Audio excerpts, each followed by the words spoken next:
It's time for another Dice Tower review with Zee Garcia.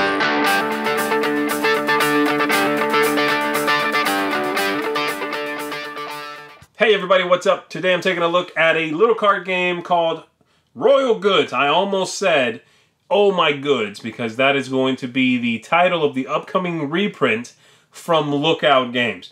Oh my goods. I'm not sure I feel so hot about that title, but whatever. I like Royal Goods. Royal Goods here is like I said, a very simple little card game that is mostly a resource management, but push your luck style of game. It's sort of a weird combination if you come to think of it. Let me show you briefly sort of how the game works, and then I'll tell you if I think it's a good one. Here we go.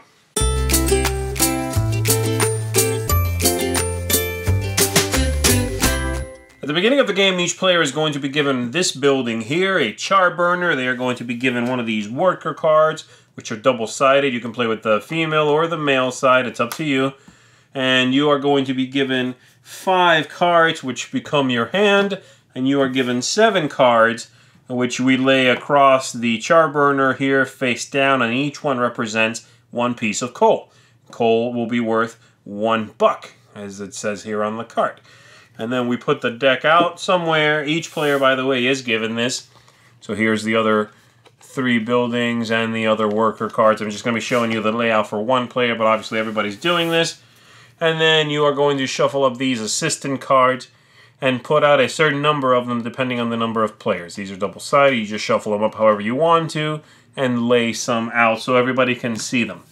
And then you are ready to begin. The objective of the game is to have the most victory points, which you are going to accumulate by working your buildings, gathering goods, building bigger and better production facilities, and ultimately, when the game hits 8 buildings, and any one player has built 8, you'll finish out that round. Most victory points is the winner, okay? So, each round rather, has 4 phases. They go like this. First phase is the players draw some new cards into their hand. They get 2. So everybody's given 2 cards. Second phase is what the game calls the sunrise phase, in which we are going to flip cards from here onto the table until a certain trigger is hit, and those are going to be the resources that are available to the players. So, to reiterate, in this game, every card can be 3 things. Every card can be a building, char burner being the one you start with, but all these other cards being different buildings here, as you can see.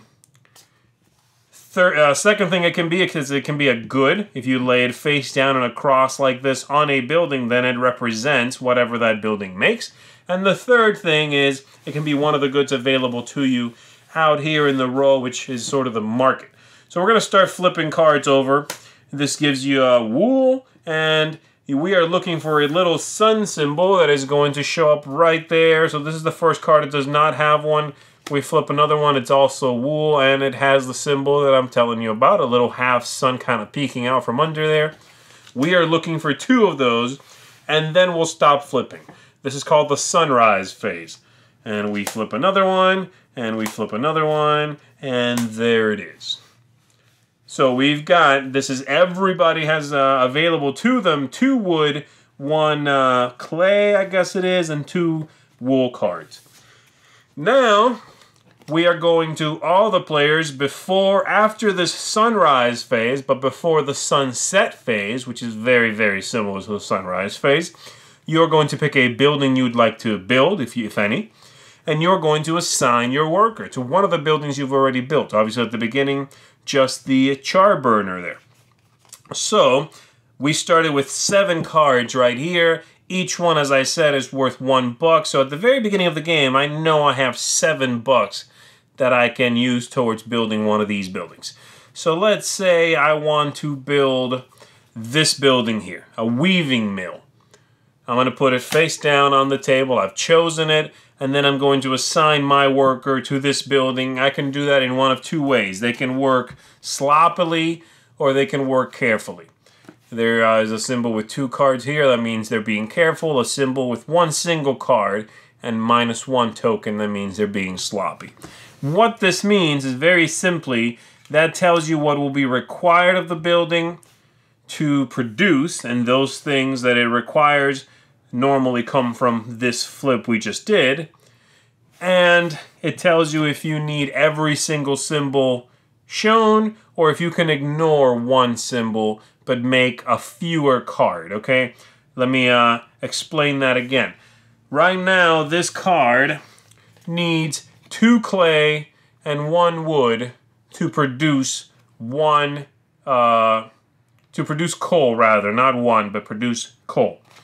If I put this card on here like that, that means they're working carefully. I need exactly that. I need 2 red, 1 green. If I do this, I need 1 less. Doesn't matter which. I can do the 2 red, or I can do 1 and 1, okay? However, if I do this, I will transfer 2 cards from the deck to the pile of cards on here, meaning I now have 2 more pieces of coal, and if I work sloppy, then I only get 1. That's the difference. It's simply a push your luck decision. You have to decide there, you have to figure out. So, going back to our setup here, let's say I am looking out here, there is 1 wood here, another wood, 1 clay.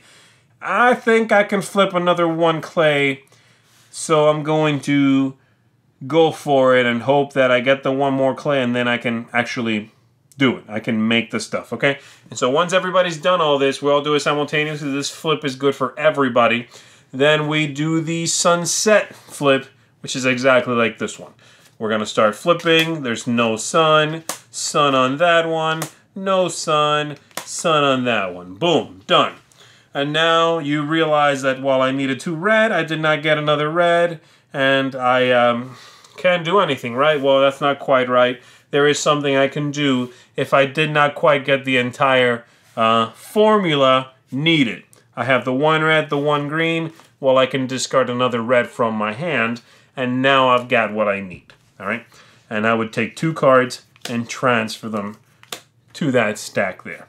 I would also build this building. Everybody's doing this, okay? Which is going to cost me $6. Each of these is 1, 2, 3, 4, 5, 6. Put these aside, and I've now built that weaving mill. Once everybody's taken care of that, then this round is over, and we go to the next round in which we clean all of this up. We again give each player 2 cards. We again do a sunset flip. I'm sorry, a sunrise flip.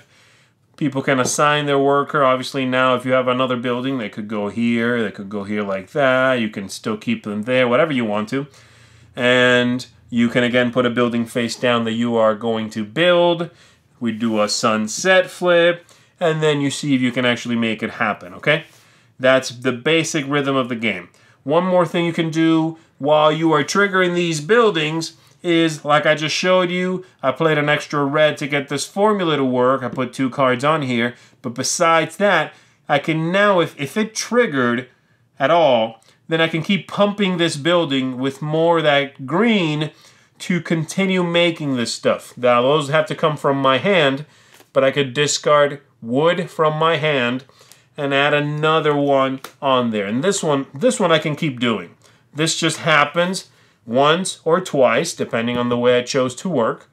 But this side, I can keep on pumping that, as long as I have the goods in my hand to produce coal, okay? So that's basically it. The only thing I have not talked about is these assistants, but they're very simple.